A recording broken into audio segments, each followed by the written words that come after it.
Dobrý deň, milí drahí posluchači. Mám dnes super hostia, skvelého top speakera, moderátora Juraja Holuba, ktorý je môj aj kamarát. Stretli sme sa v Spote a organizuje dva brutálne projekty. Teda predtým bol v Slido, bol 8 zamestnancom, Tak, ak sa správne. nemýlim. A teraz organizuje skvelý projekt, ktorý sa volá Speaking Heroes, ktorého som bol súčasťou jedenkrát. V Next3 zatiaľ v tej free verzii, ale vážne zvažujem tú platenú verziu, lebo je to podľa mňa brutálny workshop, kde som sa dozvedel strašne veľa nových vecí o tom, ako vlastne ten verejný prejav funguje. A dnes sa o tom budeme aj tak hlbšie do toho zabrdať, že kde všade ten verejný prejav vie váš život ovplyvňovať a ako sa v tom stať lepšími. Ale aj iné témy. Ďakujem za pozvanie, ja som strašne rád, že sa budeme o týchto témach rozprávať. Je to niečo, čím žijem posledných x rokov. Takže ešte raz ďakujem za pozvanie. Díky, že si prišiel, Juraj, a díky, že si mi aj požičal svoj iPhone na to, aby sme to tu mohli natočiť, lebo môj sa pokazil 30 minút pred natáčaním, takže you made it happen. Topka, eventy a prezentácie sú takisto aj o tom, ako sa vysporiadať s tými technickými problémami a tie technické problémy sú tam vždy, takže krásny príklad tohoto. No, ty to musíš určite vedieť. Ty máš, koľko celkovo, že eventov alebo že takých konferencií si začal, aby ľudia si tak vedeli predstaviť, lebo možno Slido pozná niekto, Speaking Heroes možno menej, ale že tak akože nejaký tvoj background, že si stále, mne sa zdá, že niekde na nejakej konferencii buď moderuješ, alebo... Vieš čo, je to tak, moja prvá konferencia bola asi v druhom mesiaci, potom čo som sa pridal do Slido, bolo to v roku 2014, doteraz si pamätám, bola to konferencia v Kodani, volala sa Fresh a bola to konferencia pre ľudí, ktorí organizujú konferencie. Čiže to bola taká akože meta úroveň a bolo to úžasné, lebo sme tam experimentovali s rôznymi formátmi, takže tam nebola iba prednáška za prednáškou, ale zrazu tam boli formáty, ako je napríklad že ľudský spektogram, že na jednu stranu miestnosti sa postavia ľudia s názorom, napríklad, že AI treba regulovať, na druhú stranu miestnosti sa postavia ľudia, ktorí si myslia, že AI netreba regulovať a uprostred sú ľudia, ktorí majú taký nejaký zmiešaný názor. No a podľa toho, ako pokračuje diskusia, tak sa aj ty posúvaš fyzicky v tej miestnosti, že na ktorú stranu ťa to viacej prikláňa. To bol jeden z takých veľmi zaujímavých formátov, ktoré sme tam vtedy aj s mojím kolegom a našim CEO Peťom Komorníkom zažili a takých formátov tam bolo kopec a my sme z toho boli úplne hotoví, že toto je štandard na konferenciách. No veľmi rýchlo sme zistili, že to štandard nie je, ale extrémne to bolo inšpiratívne. Čiže to bolo akože že top level, hej, že to je vysoko nadštandard, takéto veci sa bežne nedejú. Je to tak, no väčšina tých konferencií, ktoré si zažívame a ktoré množstvo z poslucháčov zažilo, je naozaj takých, že máme sériu prezentácií alebo teda panelových diskusí a ten priestor na experimentáciu s nejakými novými formátmi je tam relatívne limitovaný, čo je obrovská škoda. On sa to samozrejme deje na viacerých úrovniach, niekedy potrebuješ v prvom rade potrebuješ chceť niečo takéto spraviť, mať odvahu k tomu sa do toho pustiť. V druhom rade potrebuješ nájsť človeka, moderátora alebo speakera, ktorý do toho pôjde s tebou a v neposlednom rade to potrebuješ celé v zásade odfacilitovať. Takže je tam viacero prekážok a bariér, prečo tie konferencie stále vyzerajú tak, ako posledných 200 rokov, tam sa toho veľa nezmenilo.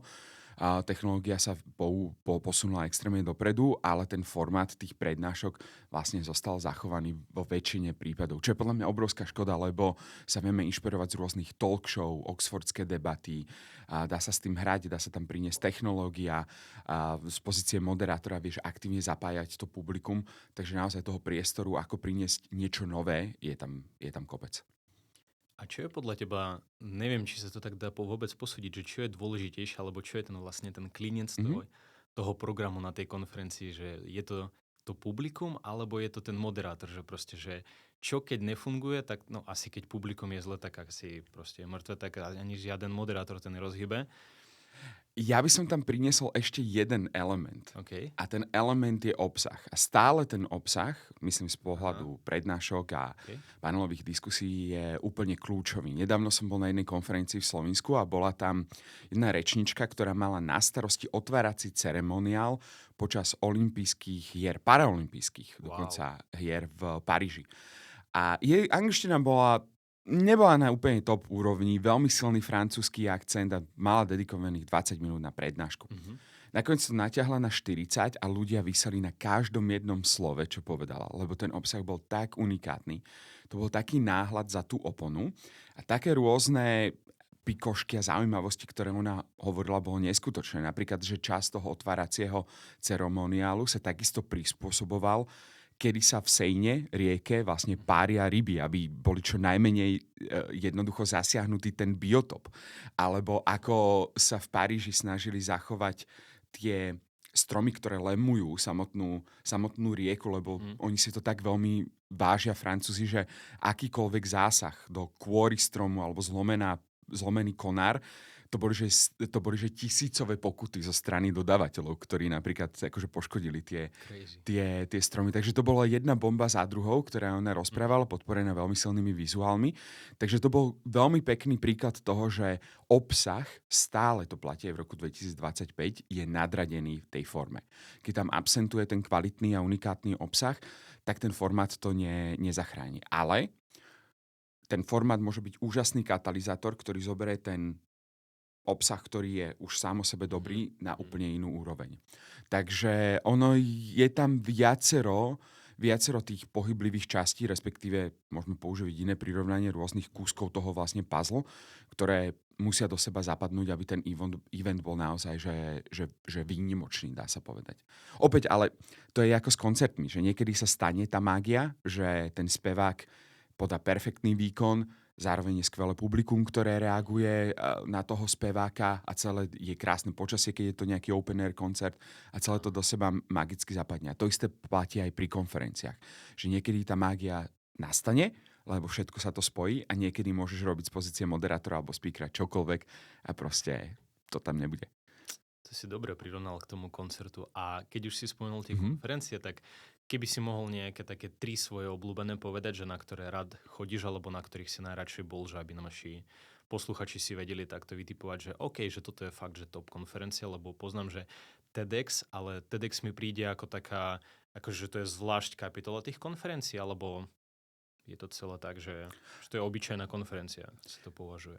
TEDx zadefinoval prakticky úplne, že nový formát konferencie. Keď sa presunieme, ja neviem, 10-15 rokov dozadu, keď TED a TEDx vlastne bol na takej vrchole, možno dokonca aj hlbšie môžeme ísť do histórie, ale dajme tomu tých 10-15 rokov, tak dovtedy bolo štandardom, že tie prezentácie mali 30 až 60 minút. Zrazu proste prišiel TED a potom TEDx, ktorý povedal, máte 18 minút maximálne na to, aby ste odkomunikovali akúkoľvek veľkú ideu, ktorú vlastne máte.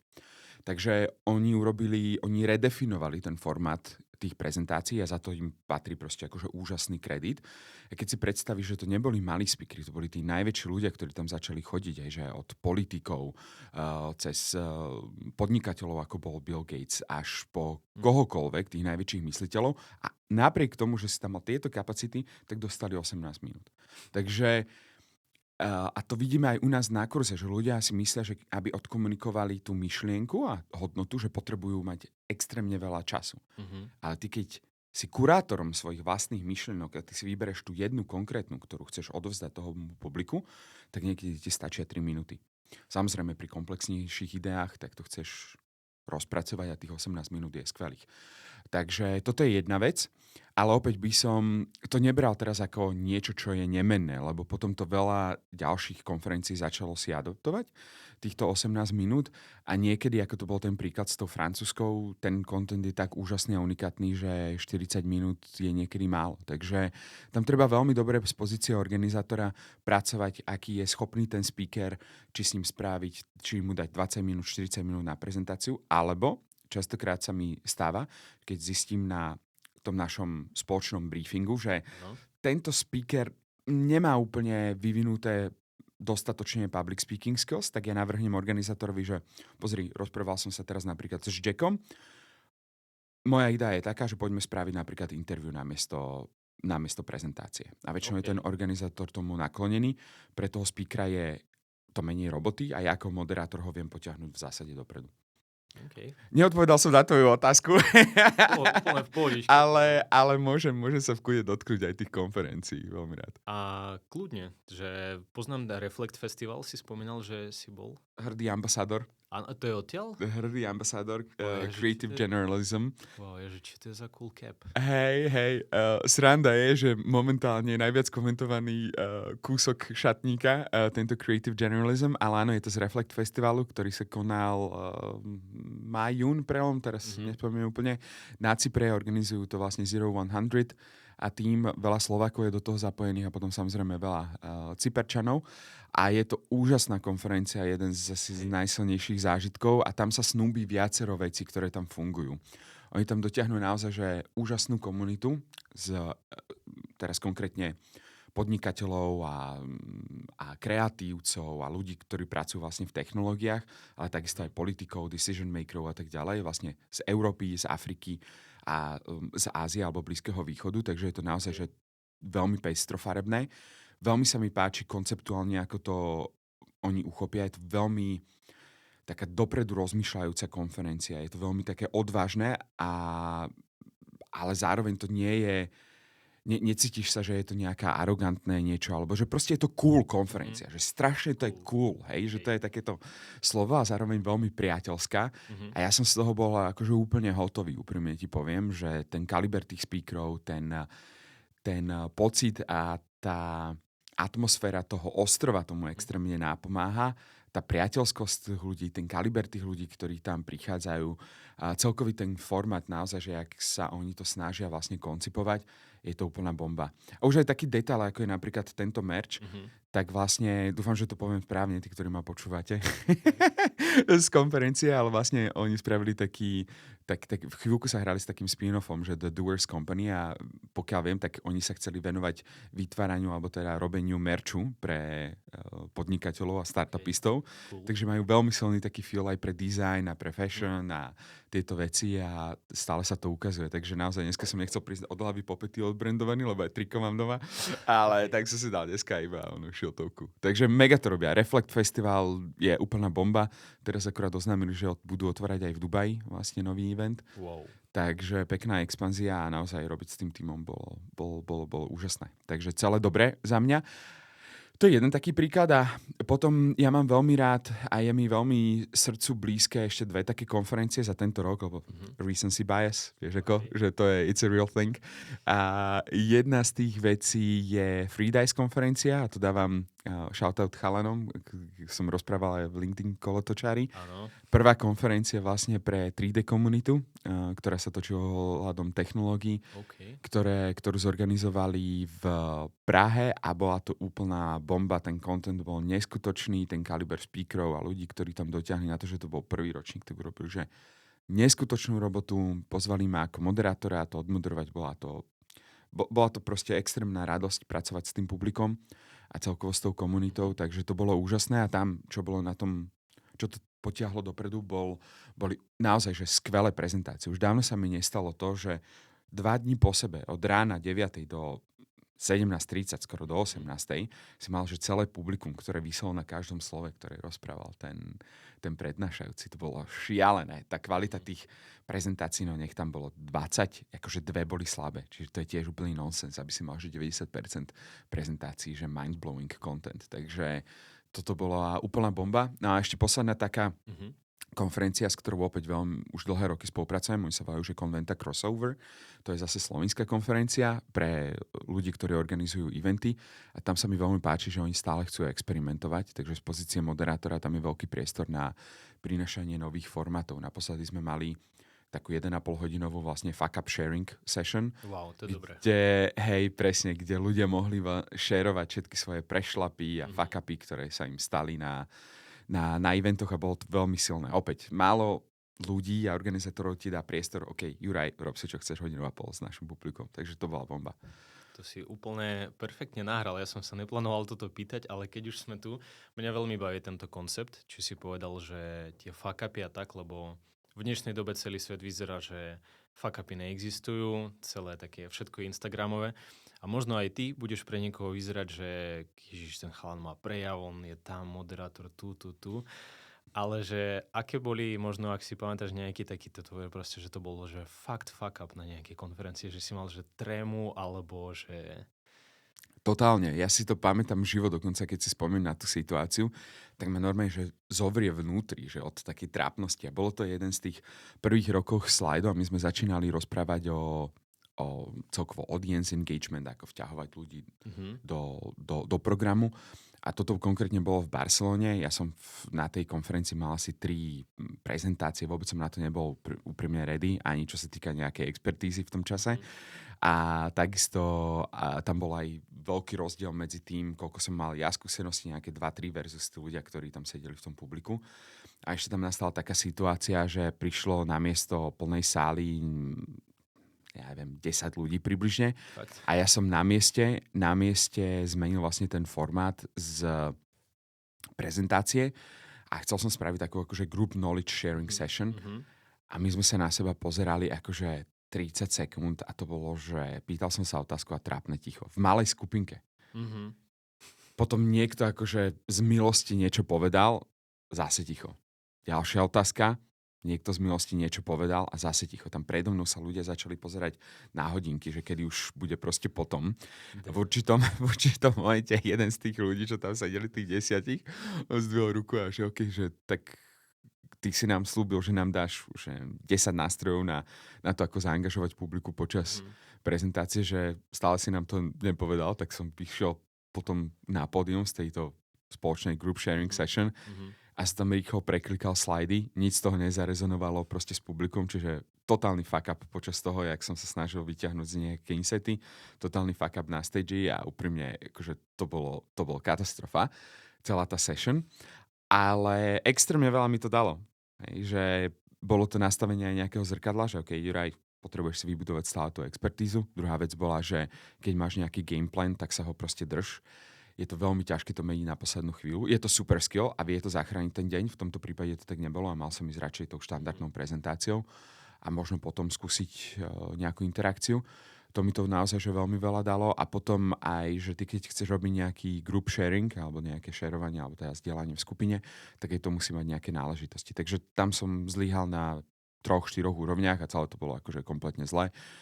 Vieš, čo sa stalo? 10-12 ľudí si povie, že to bol blb, nikto si ma z toho už nepamätá, hej, a pre mňa to bolo akože úžasný learning, ale je to tak, aj teraz sa to deje, že nie je možno takéto, že major fuck-upy, ale nevždy napríklad tam nastane, že taký ten moment v tej skupinke, vieš, že niekedy si neklikneš s tými ľuďmi a môžeš sa trápiť a proste to nejde, akokoľvek sa snažíš. Takže už nie je takéto, že veľké fuck-upy, ale tak opäť sa vrátime ako k tým koncertom, že jednoducho častokrát sa tá mágia udeje, veľa z toho je, že nadštandardných, ale raz za čas máš aj takých tých negatívnych outliers, tie skupinky alebo nejakých jednotlivcov, kde to proste neklikne a to je, za to sa potom bičovať nie je dobrý.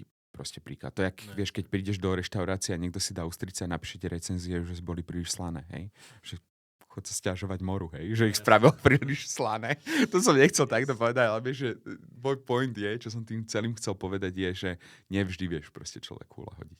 No jasné, takto akože, že všetká práca, ktorá sa týka ľudí a čím viac ľudí zapojený, tým je to komplikovanejšie. Presne tak.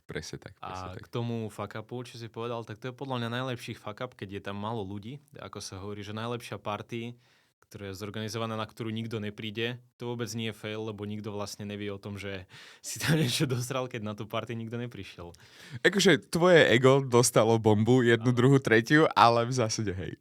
No a k tomuto tak tvoje ego musí byť, alebo tvoj, neviem, tento parasympatický systém, alebo čo to je, čo zodpovedá za to, aby sme akože bojovali s tým stresom, tak to musí byť, že fakt už vyskilované, lebo ty si musel asi zažiť, že strašne veľa takého, že trápne ticho, nejaký neklík, tréma pred tým. Ty máš vôbec ešte nejakú tú trému, keď akože ideš na stage? Naposledy som mal trému tento rok, keď som rozprával na žltom evente, ktorý organizoval Mišo Pastier. Prečo? Bolo tam cca 900 ľudí v Starej tržnici. Išiel som von s novou prezentáciou, ktorú som nemal kvázi odskúšanú. A nielen to, ja som chcel vlastne s 900 ľuďmi aj interagovať, robiť na workshope, alebo teda na tej prednáške, ktorá mala 20 minút.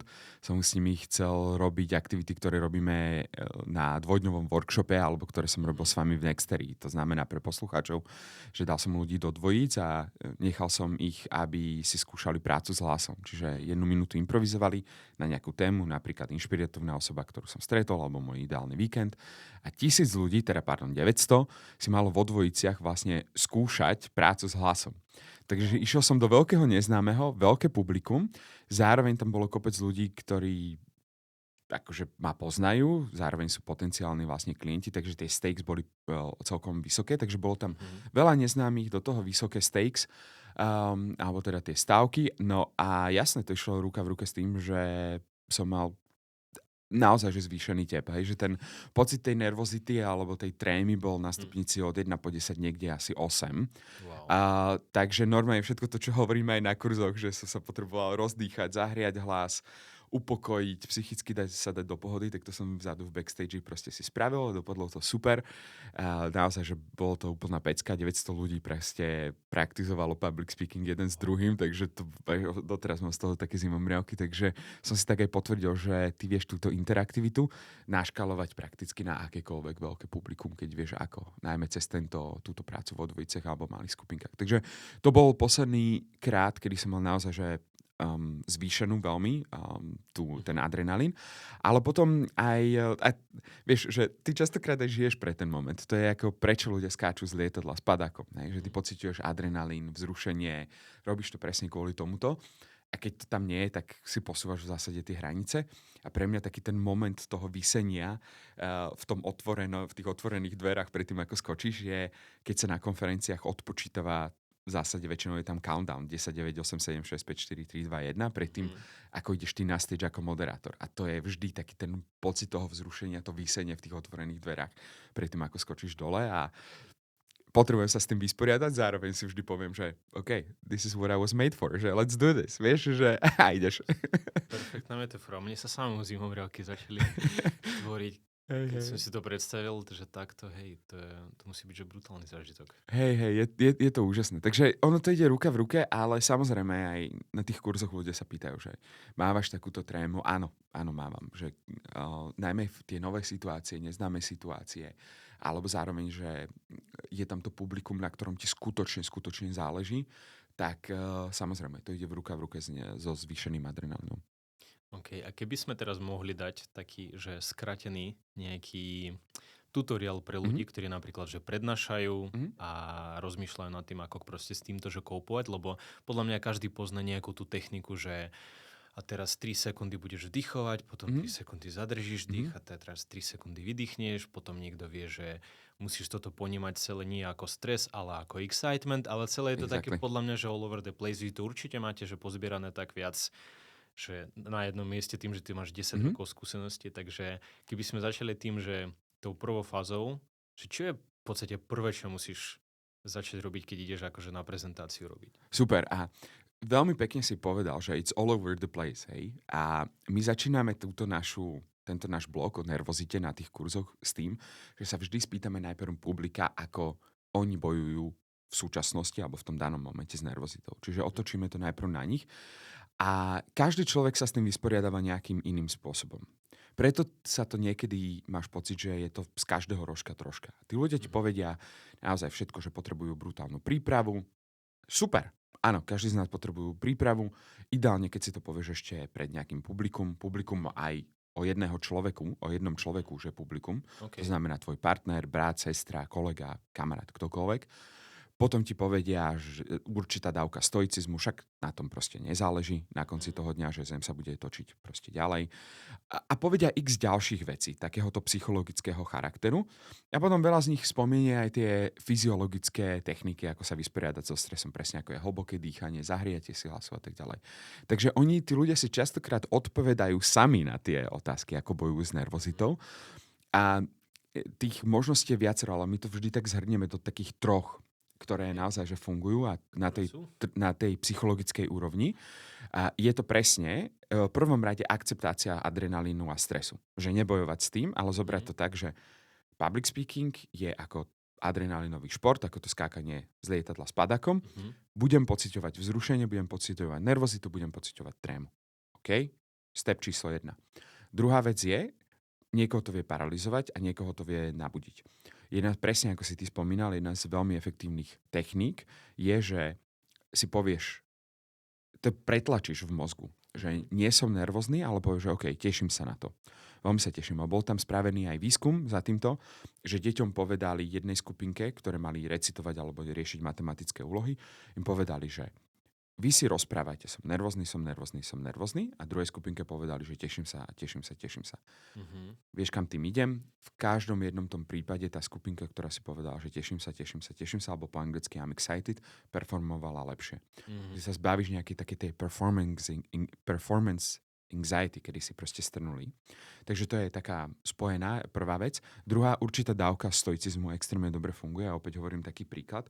Ja som chodil tuto v spote na dramatický krúžok, spot divadlo, takže dávam tiež shoutout OK. Kike. Je to úžasná vec, veľa som sa tam naučil. No a mali sme s Dášou Rufusovou, ktorá je režisérka a pracuje s profesionálnymi hercami, tak nám spomínala takú storku, že Martin Huba je slovenský herec, 40 rokov vystupuje, a že on predtým, ako ide na pódium, tak si proste povie, že už má v prdeli. Hej? Že nejaká dávka stoicizmu aj po tých x rokoch je veľmi zdravá. Najmä keď ide ruka v ruke s prípravou. Keď vieš, že si spravil preto, čo sa dalo, tak jednoducho už potrebuješ nechať ísť. No a v neposlednom rade je dobre oprieť sa o tvoje predchádzajúce nejaké úspechy. To je vlastne aj postavené v psychologickej teórii. Rozprával o tom aj Bandura, že naše ego a naše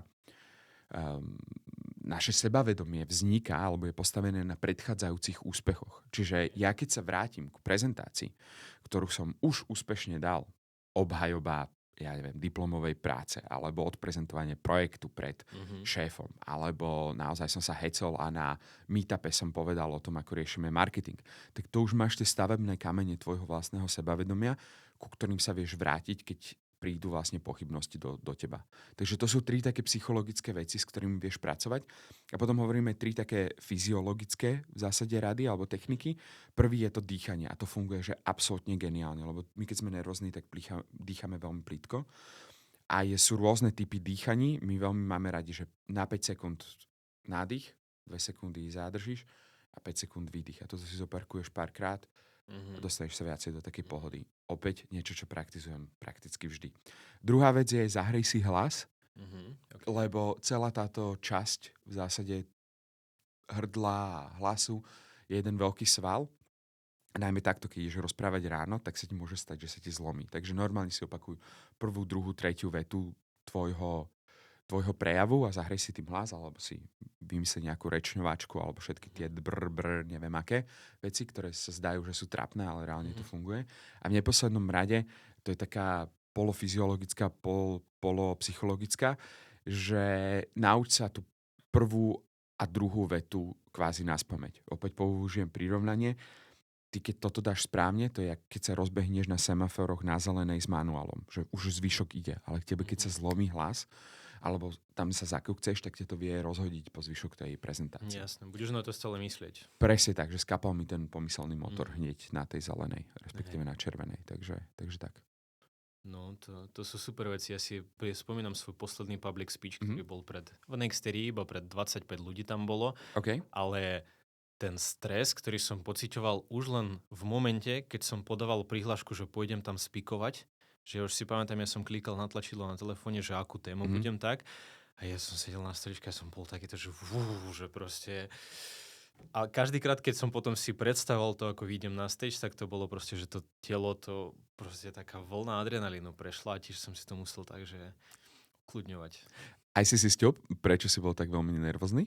Akože ja som si to snažil tak hovoriť, že nie som nervózny, že som excited, lebo proste, že som to chcel, ale neviem, dá sa na to nejako prísť? Alebo že je nejaký dôvod, kvôli čomu? No to by som sa ja pýtal teba, že či sa ti podarilo dojsť vlastne na koreň veci, že prečo si pociťoval takú nervozitu. Ja som bol proste, že taký, neviem, fakt som bol akože že excited, že finally, že akože idem, lebo som že chcem sa zlepšiť v public speakingu a mám taký cieľ, že raz sa chcem dostať na stage, kde bude že 1000 ľudí. aby sa tam dostať, tak som si povedal, že každý krát, keď budem mať príležitosť ísť na public speaking, tak tam pôjdem. Je jedno, že či mám tému, nemám tému, proste idem to nejako vymyslieť. A keď to prišlo, tak som bol taký, že OK, tak let's do it. Ale no myslím si, že to, že proste každý sa bojí toho judgmentu, že čo keď to doseriem, že... Presne, tam som sa snažil dostať, že k tomu koreňu veci, že čoho sa ľudia boja, že presne to môže byť to súdenie, alebo to môže byť to, že ľudia si o tebe vytvoria nejakú mienku, alebo niekto sedí v publiku, na kom ti skutočne záleží a nechceš pred ním vyzerať ako blbec. A to pre niekoho to môžu byť kamaráti, pred ktorými nechce vyzerať hlúpo. Na niekoho vedia mať povzbudivý efekt. Čiže naozaj to veľmi záleží, že každý ten človek má tú trému niekde postavenú v zásade inde. Veľa z nás sú perfekcionisti, ďalší sa boja extrémne zlyhania na verejnosti. Že z môjho napríklad takého psychologického profilu mňa častokrát paralyzovalo to, že som chcela, aby tá prezentácia alebo to vystúpenie bolo perfektné. A preto som to znovu a znovu sa proste pripravoval a venoval som tomu desiatky vlastne hodín. A teraz som sa nejako pomaličky sa toho zbavujem a už to neriešim. Skôr sa na to pozerám, že čím viacej improvizujem, tak tým viacej som autentický a tým viacej to ľudí v zásade baví. A opäť, prvá konferencia, ktorú som moderoval, ja som mal, že 12-stránový skript pripravený. To bolo, že šialené, hej. Každý prechod, akože nepredstavuj si to, že non-stop blokov text, vieš, ale že mal som tam tie odrážky, teraz je to, že základné informácie, nejaké záchytné body a už to viem proste celé dať okolo toho. Naučil som sa ten jazyk, ktorý funguje.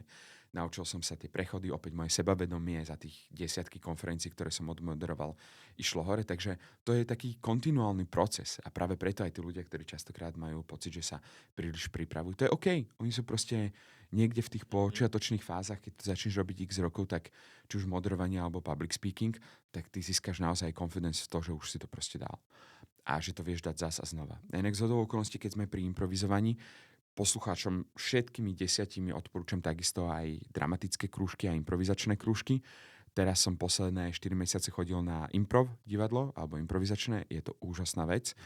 A to bol druhý moment, kedy som sa naozaj že potil jak blázon, lebo tie verbálne cvičenia boli OK, ale zrazu, to bola 2. hodina, nám povedali, že, že poprosím 3 dobrovoľníkov, postavte sa pred nás. Si išiel?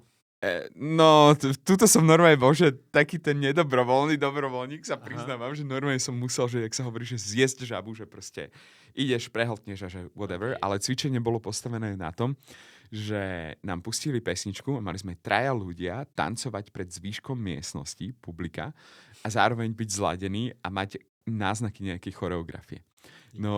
Že cítiš tú trápnosť už teraz, hej, v tejto miestnosti. Čiže to bolo úplne, že masakrálne. Akože 2 minúty, kedy som sa potil, nervózny som bol, cítil som sa jak proste úplný bob. Ale bolo to zase skvelé cvičenie, opäť tak z pohľadu tej empatie, že čo častokrát zažívajú ľudia aj u nás na kurze, ale potom aj taký veľmi dobré pripomenutie, že čím viacej robíš nejakú vec, ktorá ti nie je príjemná, tak tým viacej sa s tým vieš žiť. Potom sme to robili 2., 3., 4. krát. Ja nehovorím, že si to užívam na tom stage, ale už sa tam cítim prirodzenejšie, menej trápne.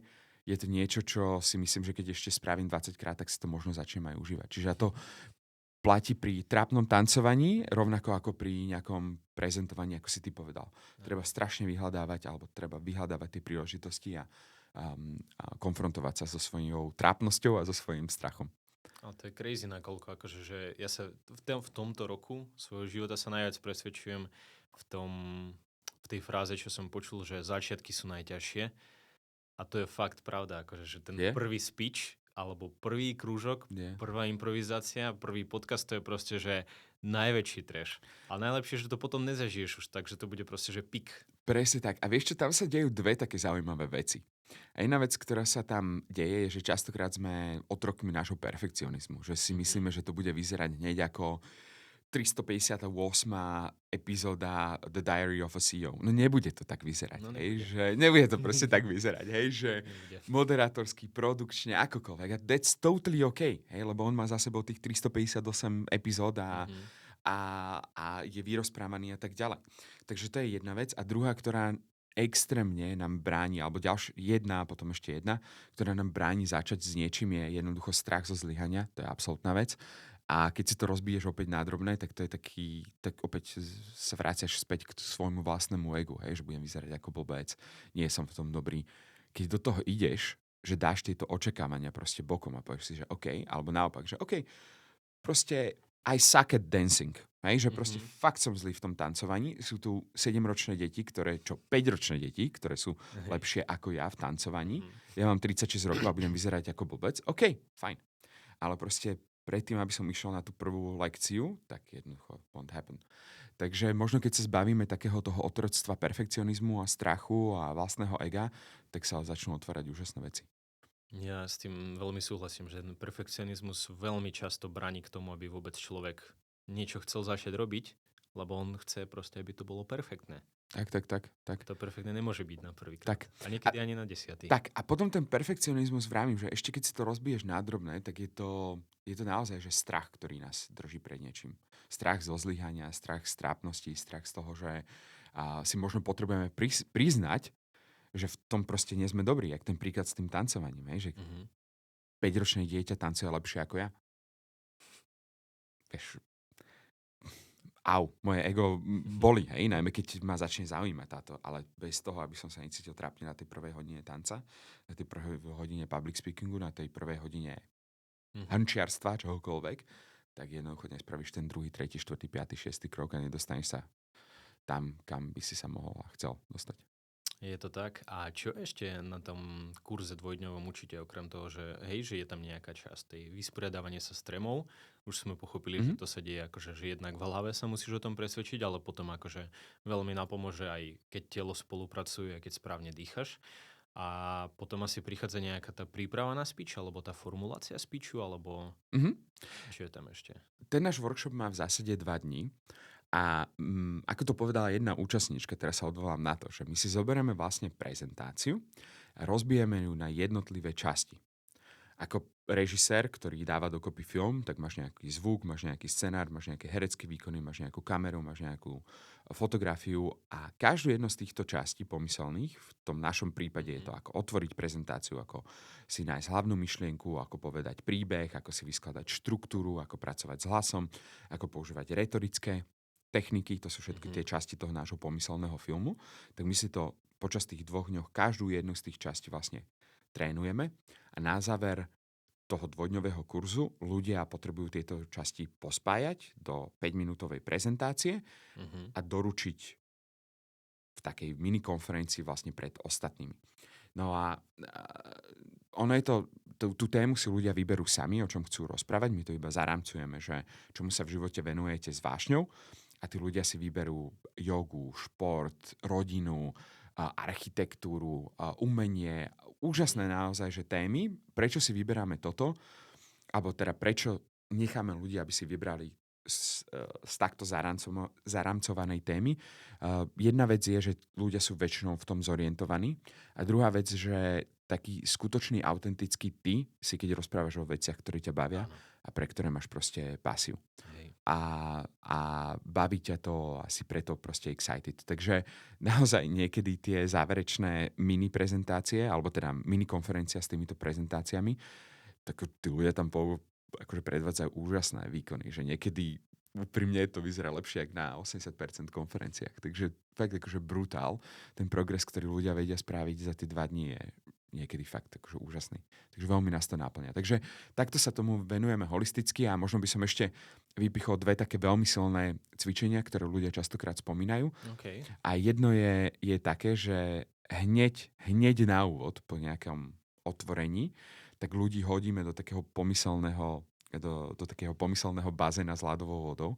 A také naše otváracie cvičenie je o tom, že povieme ľuďom, aby vyšli za dvere jeden po druhom a postavil sa ako jednotlivec pred to publikum a stál tam v tichosti nejaký čas. Nič nehovoril. Damn. Hej, vieš kam ste vidia. Hej, presne. A nechal sa iba pozorovať tým zvýškom. Zároveň proste ustal to ticho, ustal tú pauzu, ustal možno tú trápnosť, začal pracovať s tým, že aké je to byť vlastne pozorovaný a potom po každom z tých ľudí si spravíme taký debrief, že ako na teba pôsobil, kam sa pozeral, a ako stál, ako mal založené ruky a tak ďalej a tak ďalej. A cca 30%, taká 1/3 tých účastníkov na každom jednom kurze vypichne konkrétne toto cvičenie ako taký najsilnejší moment. Sa im páči. A takže začíname s takýmto, že hodíme tých ľudí rovno do tej pomyselnej studenej vody. A druhé také cvičenie, ktoré veľa ľudí si pamätá, je presne práca s hlasom, že majú improvizovať na nejakú minútu a im naskakujú rôzne čísielka od 1 po 10. Toto je moja 5, ale keď tam naskočí 2, tak ja potrebujem ísť úplne takto, stíšiť svoj hlas. Ale zase naopak, keď tam naskočí 9, tak potrebujem ísť úplne, teda takmer úplne hore. Takže veľa ľudí si uvedomí, že aj ten náš hlas je niečo, s čím vieme veľmi pekne pracovať. To cvičenie si pamätám z toho. Hej, to sme robili spolu. To bola bomba, hej. Vy máte na to takú apku a vám tam vyskakujú tie čísielka a potom, keď máš jednotku, tak hovoríš potichu a potom desina úplne do toho bušíš a celá hala sa pretvorí na to, že proste tam ľudia buď kričia alebo šepkajú a tak. A ešte jeden veľmi dôležitý nástroj, čo som u teba v minulom podcaste počul, že si hovoril, ktorý sa oplatí hovoriť, to je pauza. Že keď chceš, ako ju tak akože, že sa dá používať, alebo že kedy by sa mala používať, alebo že prečo podľa teba je taký silný nástroj? Pauza je absolútne úžasná technika, ako si, že okamžite zlepšiť svoj prejav.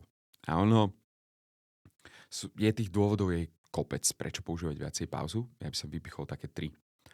Prvá, my keď začneme rozprávať, tak si predstav takéto ťažítko, takú gulu, v ktorej je ten umelý sneh. V strede je taká postavička. Ty keď začneš rozprávať, ty keby si začal triasť s tým ťažítkom, ktorý vyzerá ako tá snehová gula a vnútri začne poletovať vlastne ten sneh. Poznám. Tak. No a pauza funguje obdobne, ako keby si položil to ťažítko v zásade na ten stôl a ten sneh začal pomaličky padať dole. Tá figurka v strede, to je tá hlavná myšlienka, to, čo chceš povedať, tak zase sa začne vlastne zvizualizovať a ju vidíš. Čiže pauza ti pomôže si usporiadať myšlienky a ísť za tým, čo chceš vlastne odkomunikovať. To je jedna vec. Druhá vec, pauza je pravdepodobne jediný a najefektívnejší spôsob, ako sa zbaviť barličiek. Pretože, vlastne a tak ďalej. Prečo? To sú signály, že náš mozog procesuje tie informácie, ale naše ústa rozprávajú rýchlejšie ako náš mozog. Preto namiesto pauzy používame tieto barličky, ktorými vyplňame tie medzery, kedy náš mozog vlastne rozmýšľa. Čiže to je druhé extrémne efektívne využitie pauzy. A tretie využitie pauzy je na zvýraznenie. Pauza vie byť ako tá fixka, ten zvýrazňovač. Ty keď odpauzuješ pred niečím dôležitým, dáš 1-2 sekundičky, tak to je proste signál pre ľudí, aby začali počúvať, potom povieš tú dôležitú vec. Zase máš 2 sekundy pauzu, to je ako ten pomyselný zvýrazňovač. Hej.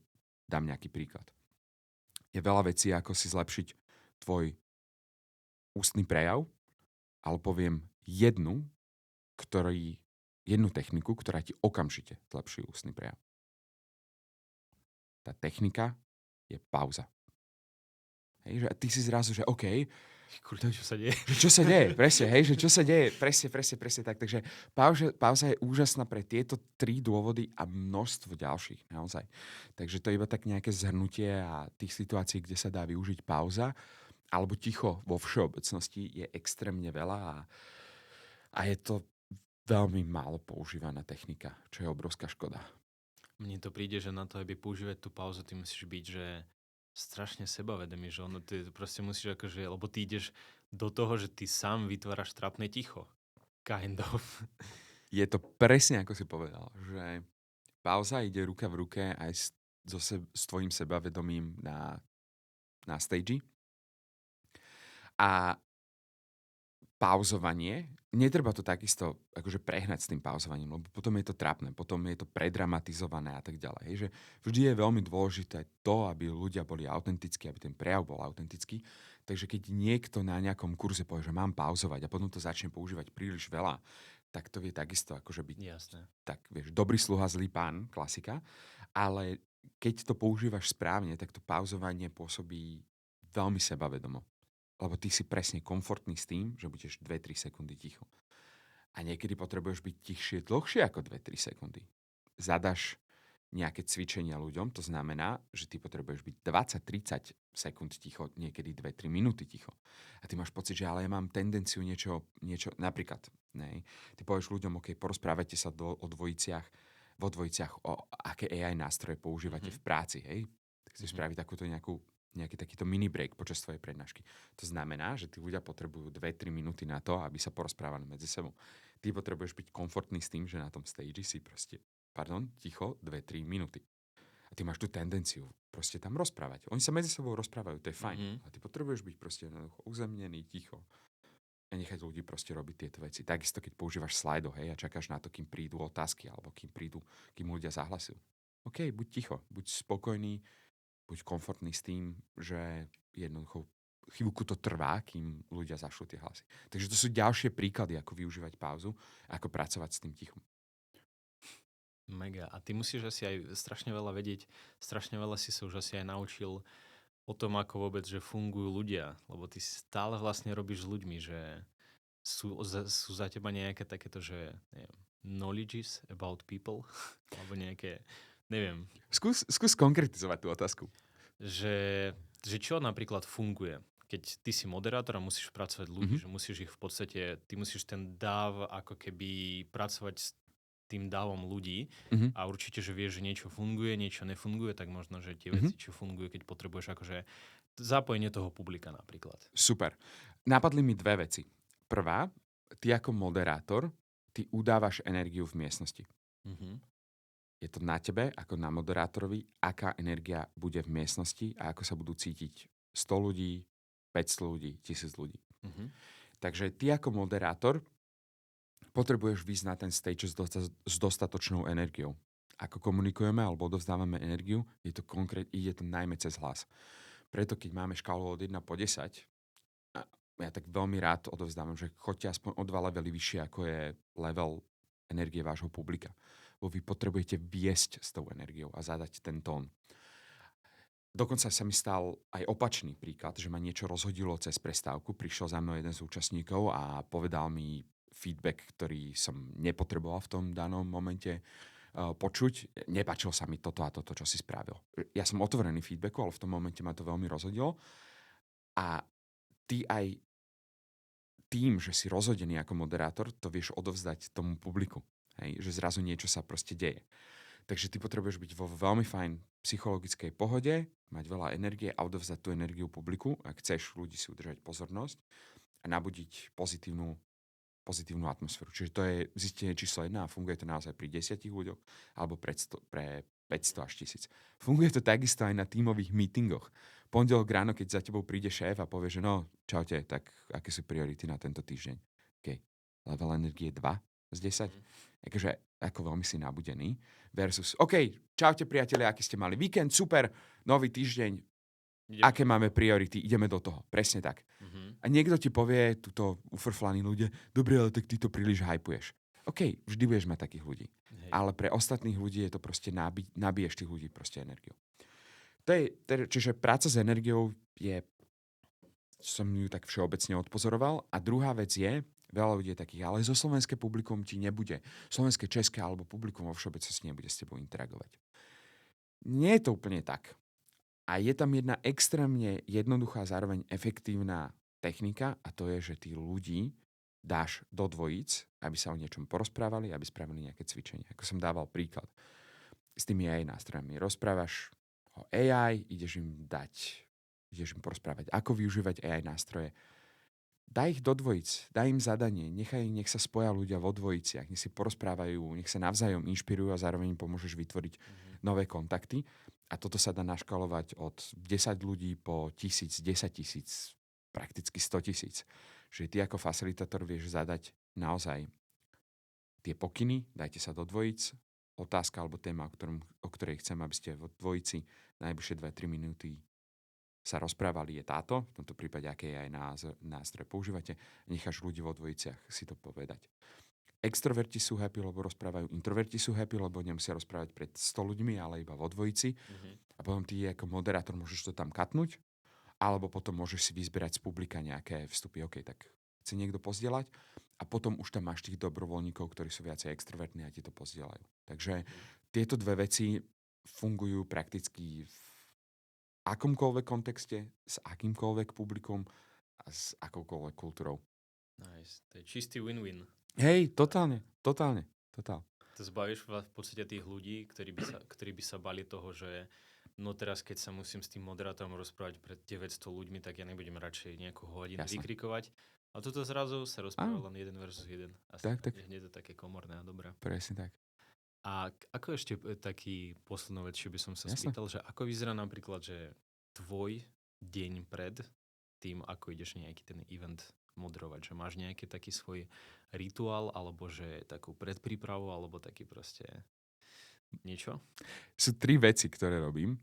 Prvá, vždy si idem pozrieť venue, alebo ten priestor, kde sa bude diať tá konferencia. Aby som navnímal ten priestor a to je, že či idete moderovať, alebo idete robiť public speaking, choďte si pozrieť tú miestnosť, celkovo tú sálu, kde budete rozprávať v kľude ráno, prejdite sa po stage, navnímajte tú miestnosť, aby vám to nevyrazilo dých, keď ide do tuhého a idete už konkrétne na stage. Kde sú svetlá, kde je mikrofón, kde sa mám postaviť a tak ďalej. Minimum speakerov to robí, neviem prečo. Je to, že sfamiliarizovať sa s prostredím, to je úplný brutál. Čiže toto je jedna z tých vecí a potom samozrejme, keď si moderátor, tak robíš si nejakú zvukovú skúšku. Ja si prejdem intro, keď sú tam už speakery, tak im vysvetlím, ako bude vyzerať celý ten proces. Niekedy som aj taký drobný režisér toho stageu, že tuto sa postavíme, tuto budú stoličky a tak ďalej. Čiže toto je jedna z takých vecí. Druhá, taká akože vtipná, že nikdy nepijem, že nikdy proste nepijem. Okay. A nie je to úplne také, že samozrejme, alebo ty máš častokrát otváracie parties pred oficiálnym začiatkom a to je, že moja, že úplná, že to je, že nikdy by som nekompromitoval svoju akože profesionalitu tým, že by som bol ani len, že náznakom napríklad pripitý na tom stage, alebo že s miernou opicou. Ono to znie fakt akože možno smiešne takto v štúdiu, ale to, že ty si na tej opening party, že tí ľudia tam chodia za tebou, že všetci okolo teba pijú, že si v takej už festívnej nálade, tak ťa to veľmi láka. Pre mňa je to, že úplný no-go. Hej. Čiže toto nikdy nerobím. A v neposlednom rade ja si na izbe, na hotelovej vždy prechádzam minimálne ten skript a tie kľúčové body. Čiže to otvorenie si väčšinou prejdem 10, 15, 20 krát a potom nejaké také tie zásadné prechody medzi speakerami alebo medzi jednotnými formátmi, to si potom mentálne prechádza. A to je ďalšia taká vec, že tam je trošku rozdiel medzi public speakingom a moderovaním. Ja sa snažím mať v hlave prakticky celý ten scenár toho dňa, lebo tam to ide v takom rýchlom slede, že ty povieš vlastne otvorenie a v zásade hneď potrebuješ ísť do predstavenia témy, predstavenia speakera a ešte keď je tam aj interakcia, že to má nejaké svoje náležitosti a ja to potrebujem mať vlastne v hlave, aby som nezabudol na nič z toho, lebo keď to zabudneš, tak to nie je dobré. Takže takéto tieto 3 veci, že vždy si pozrieť tú venue, tú miestnosť, častokrát aj so skúškou, nikdy nepiem a v neposlednom rade, že si to na tej izbe prechádzam x-krát. A ako sa ti darí zapamätať ten flow toho skriptu? Máš na to nejakú, že vizuálne si to snažíš spraviť, alebo ako? Vieš čo, také v úvodzovkách mentálne záložky. Funguje to veľmi dobre aj pri public speakingu, že ja mám mentálne záložky, že v intre chcem povedať túto vec. Napríklad otvorenie, že toto je stretnutie podnikateľov a startupistov z celého tohoto regiónu. Hej, že to tam potrebujem odkomunikovať. Druhá vec, ktorú chcem spraviť, je nejaké živé hlasovanie, odkiaľ ste, z ktorých z krajiny ste prišli a potom mám nejaký záchytný bod, nejakú tú záložku, keď idem predstaviť prvého speakera s prvou tému. Hej, tak prvý speaker ide rozprávať o expanzii na Middle East. Hej, čiže cez takéto mentálne záložky a potom ako tým moderátor je to úplne v poriadku mať proste iPad alebo nejaké poznámky so sebou. Takže rýchlo tam pozriem, ale aj opäť najlepšia moderácia je taká, kedy sa nepozeráš do iPadu. To znamená, že radšej brepnúť, radšej nepovedať úplne tie veci, ako si to tam napísal do toho iPadu, ale byť autentický, ako sa toho príliš zdržať. To je dosť cool. Ešte ma úplne na záver napadla taká vec, tú príhodu, ktorú si rozprával, že som nevedel, že dobrý moderátor môže robiť aj také veci, že si vlastne, tuším, kým niekto ako speaker rozprával na tom stage, tak ty si cez ChatGPT nahral. Kľudne povedz to, lebo neviem, či presne to poviem. Jasné. Povieš lepšie. Jasné. Vieš, to bola taká veľmi že situačná záležitosť, ale ty ako moderátor, aby bol ten celý flow toho eventu taký pekný, tak chceš ukončiť ten výstup, tú prezentáciu toho speakera, ideálne aspoň s jednou otázkou. A tá otázka buď ide od teba, alebo je zaslaná cez Slido. A tuto konkrétne bol speaker, on z hodou okolností bol CEO jednej z najväčších európskych agentúr a on rozprával o tom, ako v agentúre eventovej využívajú v zásade AI. A ja som bol taký trošku, že cheeky, hej, že on dobre rozpráva o AI, o tom, jak budeme nahradení všetci a tak ďalej. A že OK, že dobre, tak skúsime niečo. Tak som si otvoril telefón, som sedel v prvom rade ako moderátor, začal som nahrávať vlastne ten jeho speech a dal som transkript, hej, že speech to text. A 3 minútky som to cca nahrával a potom som dal prompt, že akože come up with questions alebo príprav mi otázky pre tohoto speakera. No a mi to podhodilo nejaké 2-3 otázky a som vyšiel teda na pódium potom za tým speakerom a ja som prišiel za ním, že Kolia, super prezentácia, že mám pre teba pár otázok, ktoré mi pripravil proste ChatGPT na základe toho, čo si hovoril, tak sme to tak začali hrať, on sa hneď proste chytil brutálne, že super, že počkaj, vyťahnem aj ja svoje ChatGPT a môžeme ich nechať rozprávať sa, vieš, takže zahral to nejaký vtip, ale položil som mu presne tieto 2-3 otázky, ktoré mi vygeneroval ChatGPT na základe toho, že som spravil vlastne speech to text transkript a bolo to strašne zaujímavé a úprimne toto bolo také akože halúzná situácia, ale viem si to predstaviť, že tá relevantnosť tých otázok, ktoré ty vieš ako moderátor položiť tomu speakerovi po tom jeho vystúpení, môže ísť hore. Stále je tam veľmi dôležité tá situačnosť toho celého a quality check, ale je to opäť akože úplná že superpower, ktorú potenciálne ako moderátor vieš mať. To je cool. Wow, díky za super skvelý rozhovor, bolo to mega a ešte som, ako vždy zabudom hosťom to napísať dopredu, ale my máme takú tradíciu, že robíme na konci, že si odovzdal strašne veľa hodnoty počas tohto podcastu, ale máš keby možnosť posunúť ešte niečo ďalej posluchačom a robíme taký giveaway, kde v podstate kladieme otázku do publika na ňu odpovedá nejakou otvorenou odpoveďou, ja ich ti potom anonymne posielam a ty vyberáš tú, ktorá sa ti najviac páčila a máš možnosť im niečo od seba darovať, niečo, čo môže byť, že nejaký tvoj fyzicky symbolický predmetik malý, môže to byť, neviem, že kameník, šúter z nejakého meteoritu alebo niečo. Milujem. Ale niektorí ľudia dávali tu knihy, jeden pán dal možnosť sa zúčastniť nejakého jeho kurzu, ale ten pán robí, že samé kurzy, pre neho to bolo jednoduché, nechcem, aby si to dal, že na Poďte, niečo vymyslíme. Hej, ale že keby sme to nevedeli vymyslieť, neviem, možno to vie byť, neviem, že konzultácia s tebou, kde by si vedel sa pozrieť na nejaký pitch alebo niečo, že kľudne daj za seba, že či by to mohlo byť, či to vieme teraz zaimprovizovať. Je to skvelé. Jasné, ja by som možno išiel tou formou. Vieš čo, poďme do toho. Veľmi radi privítame jedného z poslucháčov alebo poslucháčiek na našom kurze a dáme to za naozaj že veľmi friendly cenu. Takže vieme sa dohodnúť takže ktokoľvek bude sa chcieť pridať na náš Speaking Heroes, Train the Speakers kurz, tak naozaj, že doriešime takú cenu, aby bola že naozaj, že veľmi friendly. OK, dobre, good. A akú otázku teda položíme? Akú otázku položíme? Položíme na publikum? Áno. Dobre. Skús mi dať príklady od ostatných speakerov.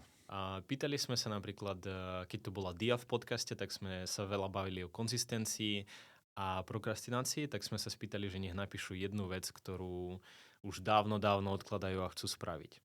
Ale v našom prípade to neviem, môže byť niečo, že povedzte svoj najväčší nejaký fuck up, ktorý ste mali na nejakom public speakingu alebo na nejakej prezentácii a že zazdieľajte nejakú svoju takú story.